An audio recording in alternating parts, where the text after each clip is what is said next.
तर नमस्कार मित्रांनो, नवीन गाडी आपण घेतल्यानंतर ठरवलं की चला शिखर शिंगणापूर या ठिकाणी जाऊया, म्हणजेच मोठ्या महादेवाला पाहिलं की मन कसं प्रसन्न होऊन जातं. हे बघा शिखर मनमोहक अगदी, आणि त्याच्या समोर असणारे हे प्रवेशद्वार, आणि प्रवेशद्वाराच्या आतील भागात बघा किती सुंदर असं फुल डिझाईन केलेलं आहे. पायऱ्या तर बघा कशा अशा उभ्याच आहेत, आणि आमची ताईला लगेच मस्तपैकी तिनं गंध वगैरे लावला. आणि हे जे मनमोहक दृश्य दिसतंय तुम्हाला, वर आकाश, त्यानंतर हे शिखर किती रंगरंगोटी केलेलं, आखीव रेखीव आणि देखणं असं हे शिखर आहे. म्हणजे हेच वैशिष्ट्य आहे. महादेवाच्या या ठिकाणी आलं की मन प्रसन्न होऊन जातं. प्रत्येक ठिकाणचं दगडी काम बघून, त्यानंतर हे ढोल नगारा वाजल्या की खूप छान वाटतं.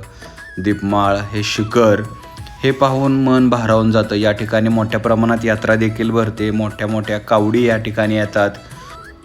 ही माझी सौभाग्यवती आहे माझ्याबरोबर, रेश्मा, आणि खूप छान वाटलं. भेटूया पुढच्या एका चांगल्या भागामध्ये. हर हर महादेव.